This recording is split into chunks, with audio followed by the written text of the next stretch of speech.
এই বৈষম্য সৃষ্টিকারী ব্যবস্থাটি বলবৎ থাকবে, নাকি এই বৈষম্য সৃষ্টিকারী শক্তি যারা তাদেরকে আমরা উচ্ছেদ করেছি এই ব্যবস্থাটিকেও আমরা উচ্ছেদ করব এবং সেই লক্ষ্যে আমরা আমাদের কার্যক্রম পরিচালনা করব। এইবারের যে গণ অভ্যুত্থান, এটা একটা ইতিহাস সৃষ্টিকারী যুগান্তকারী একটি গণ অভ্যুত্থান এবং এটা ছাত্র জনতা এক ধরনের যে আত্মত্যাগ, সীমাহীন আত্মত্যাগ, ফলে সেটা যারা আহত হয়েছে, নিহত হয়েছে, শহীদী মৃত্যুবরণ করেছে, জাতি তাদেরকে শ্রদ্ধা করে স্মরণ করবে যে আমাদের বিগত দিনেও আমাদের ইতিহাসে অনেক গণ অভ্যুত্থানের নজির আছে। 69-এর গণ অভ্যুত্থান, 90-এর গণ অভ্যুত্থান, এর গণ অভ্যুত্থান, যে আমাদের এই অভ্যুত্থানের মধ্য দিয়ে পুরনো শাসকরা ক্ষমতা আসতে পারে নাই এবং ক্ষমতা প্রত্যাশী কোনো রাজনৈতিক দল তারাও এই অবস্থার সুযোগ নিতে পারে নাই এবং আন্দোলনকারী শক্তির হাতেই ক্ষমতা ছিল এবং তাদের ইচ্ছা অনুযায়ী একটা সরকার প্রতিষ্ঠিত হয়েছে। ফলে এইটা একটা ব্যতিক্রম, এই আন্দোলনের এটা একটা সফলতা আমরা বলতে পারি। আগের সৃষ্ট যে অরাজক একটা পরিস্থিতি, অনেক দিনের স্বেচ্ছাচার সৃষ্ট অব্যবস্থাপনা এবং সর্বক্ষেত্রে প্রায় একটা অদক্ষতা, স্বচ্ছতা, জবাবদিহিতার অভাব, দুর্নীতির মহামারী, প্রাতিষ্ঠানিক ভঙ্গুরতা, স্বতঃস্ফূর্ত বাঁধ ভাঙা জোয়ারের মতো গণসমর্থন, অনভিজ্ঞ ছাত্র প্রতিনিধিত্ব, পরাস্ত শক্তির ছোবল মারার চেষ্টা, ক্ষমতা লোভীদের অস্থিরতা, কায়েমি স্বার্থবাদীদের খোলস পরিবর্তন করে স্বার্থ উদ্ধারের নানা আয়োজন, বিদেশি নানা শক্তির নানামুখী টানাপোড়েন, আন্দোলন শক্তিসমূহের মতভেদ ইত্যাদি সামাল দেওয়ার সক্ষমতা বুঝতে আরো কিছুটা সময় লাগবে। তাহলে এই বৈষম্যের একটা হলো মূলোচ্ছেদ করা, আর হলো তাকে নিয়ন্ত্রণে রাখা বা সেটাকে কমিয়ে আনা। তাহলে একটা হলো, এবং এখানে যে প্রশ্নটা আসছে, যারা শাসন ক্ষমতায় আছেন তারা একটা ব্যবস্থাপত্র দিয়ে যাবেন। ব্যবস্থাপত্র হলো এমন যে এখানে আর বৈষম্যটা সৃষ্টি করার যে ব্যবস্থাপত্র বা যে আর্থসামাজিক ব্যবস্থা, এই ব্যবস্থাটা সেটাকে পরিবর্তন করার একটা পথরেখা ওনারা দিয়ে যাবেন এবং সেই পথ রচনা করবেন, অথবা সেদিকে একটা জনগণকে উদ্বুদ্ধ করে সেইভাবে, কারণ তারা তো স্থায়ীভাবে থাকবেন না, তো ফলে সেরকম একটা ব্যবস্থা ওনারা করবেন, অথবা তারা এই ব্যবস্থাটা টিকিয়ে রেখে একে নিয়ন্ত্রণে রাখা, এর এর যে লাগাম টানা বলতে যা বোঝায়, এটাকে নিয়ন্ত্রণে রাখার জন্য কিছু ব্যবস্থাপত্র দিয়ে যাবেন। কোনটা?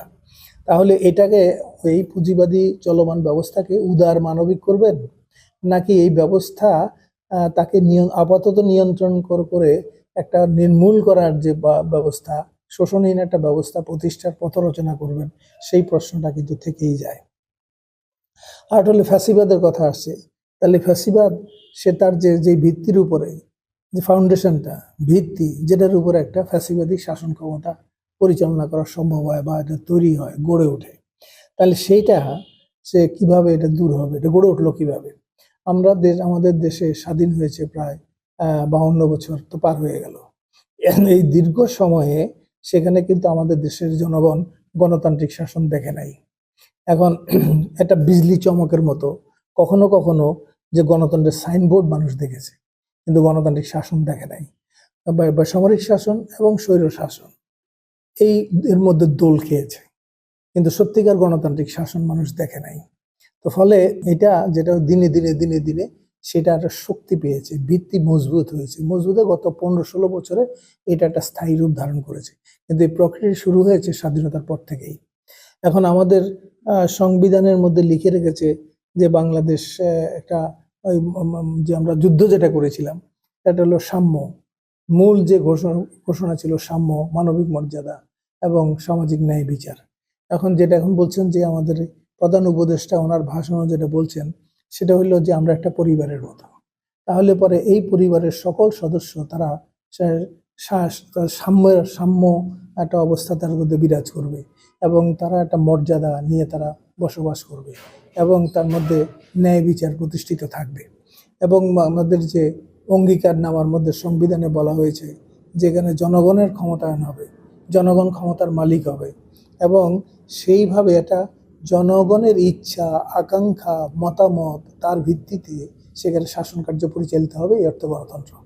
এবং সেখানে বলা আছে এটা সমাজতন্ত্র, শোষণহীন একটা সমাজ প্রতিষ্ঠার লক্ষ্যে সমাজতন্ত্র প্রতিষ্ঠিত হবে। তার বলা হয়েছে ধর্মনিরপেক্ষতা, অর্থাৎ এখানে ধর্মের ভিত্তিতে মানুষকে বিভাজন করা যাবে না। ফলে সেখানে একটা বিভিন্ন ধর্ম বিশ্বাসী মানুষ থাকবে, কিন্তু সেখানে অধিকারের প্রশ্ন, তার যে সে জায়গায় সমতা থাকবে। ধর্মের দ্বারা কোনো মানুষকে অধিকার বঞ্চিত হবে না, এবং তাদের তাদের যে জাতীয় পরিচিতি, সেই পরিচিতিকে ক্ষতিগ্রস্ত করা যাবে না, ইত্যাদি এগুলি আছে। কিন্তু এটা কোনোটাই রক্ষিত হয় নাই। আমরা কি এই ব্যবস্থায় বৈষম্য সৃষ্টি করেছিল এটাকে টিকিয়ে রাখবো, নাকি বৈষম্য সৃষ্টিকারী যে ব্যবস্থা সেটাকে দূর করার জন্য সেই আহ্বানটা রাখবো?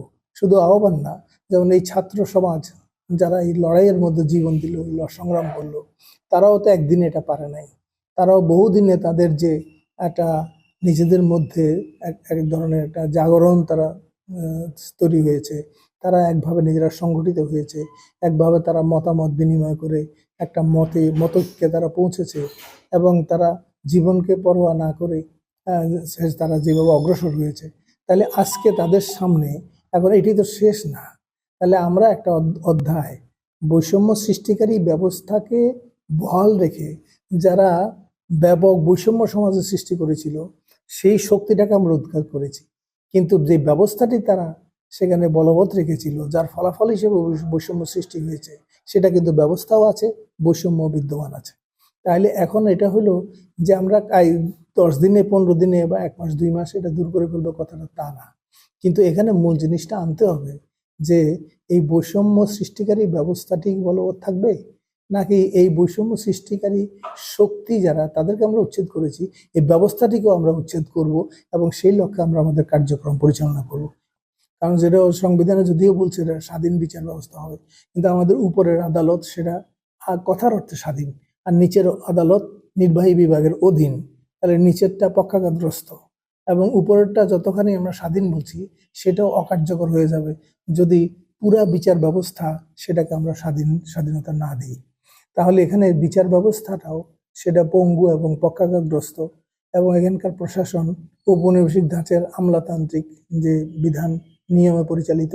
আমাদের আইন শৃঙ্খলা রক্ষাকারী পুলিশ, এরা ব্রিটিশ আমলের যে লাঠিয়াল বাহিনী তৈরি করার যে বিধান, সেই বিধান দ্বারা পরিচালিত।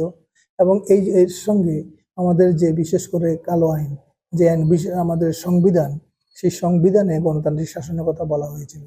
কিন্তু দেশ স্বাধীন হওয়ার পরে তখনও রক্তের দাগও শুকায় নাই, সেই সময় এসে দ্বিতীয় সংশোধনী করা হলো। এই দ্বিতীয় সংশোধনীটা হচ্ছে একটা কালো আইনের সিংহদুয়ার, অর্থাৎ যত রকমের গণনিপীড়নের ব্যবস্থা করা, জনগণের মৌলিক অধিকার হরণ করার যে ব্যবস্থাটা, এই দ্বিতীয় সংশোধনীর মাধ্যমে প্রথম করা হলো। এবং তারপরে তো পরবর্তীকালে সেগুলি আমরা দেখেছি যে একদলীয় শাসন বলি, তারপরে একটার পর একটা কালো আইন, এখন 54 ধারা তো শুধু তা না, এখন ডিজিটাল নিরাপত্তা আইন, এই আইন, অন্তত 50টা আইনের কথা বলা যাবে যেগুলি মৌলিক অধিকার পরিপন্থী এবং গণতান্ত্রিক চেতনার পরিপন্থী। তাহলে এই অবস্থা যেটা তৈরি হয়েছিল, সেখানে আমরা যেটা দেখি যে সংবিধানে যেটা বলা হয়েছিল যে সংবিধান কথাটা শুধুমাত্র একটা কাগজে লেখাপত্র জিনিস যেগুলি ছিল সেগুলি কিছু তারা মানে নাই। এখন কিছু প্রশ্ন আসছে, তাহলে আমরা কি করব? সংবিধান সংশোধন করব। তাহলে যেইভাবে সংবিধানটা আছে এইভাবে তো একটা গণতান্ত্রিক শাসন হবে না। আবার এই সংবিধান মুক্তিযুদ্ধের মধ্য দিয়ে তৈরি হয়েছে, ফলে তার যে মৌলিক যে কাঠামো, সেই কাঠামোটা পরিবর্তন না করে পরবর্তীকালে যত সংশোধনী হয়েছে এবং যেগুলি মুক্তিযুদ্ধের চেতনা অঙ্গীকারের সঙ্গে পরিপন্থী, সেগুলিকে পরিবর্তন করতে হবে, এবং গণতন্ত্রের উপযোগী, গণতান্ত্রিক শাসনের উপযোগী বিধিবিধান সেগুলি করতে হবে। এখন একইভাবে পাবলিক সার্ভেন্ট বলছি, কিন্তু বাস্তবে তারা সেই জায়গায় এসে জনগণের সঙ্গে যখন তাদের বৈষম্য তৈরি হবে, বৈষম্য মানে হলো আর্থিক, সামাজিক এবং বিভিন্ন দিক থেকে তারা যখন একটা দূরত্বে চলে যাবেন, তখন জনগণ কিন্তু ক্ষমতাহীন হয়ে যাবে। যত বেশি জনগণ আর্থিক দারিদ্র্যের মধ্যে পড়বে, যত বেশি বৈষম্য বাড়বে, তত মানুষ ক্ষমতাহীন হবে, তত বেশি গণতান্ত্রিক ব্যবস্থা বিপন্ন হবে, এবং এখানে একটা কর্তৃত্ববাদী ব্যবস্থা গড়ে উঠতে থাকবে। এটা চলতে চলতে একসময় ফ্যাসিবাদ, সেই ফ্যাসিবাদ গড়ে ওঠে এবং সেটা শক্তিশালী রূপ ধারণ করে। এটাই হচ্ছে ইতিহাস আমাদের দেশে।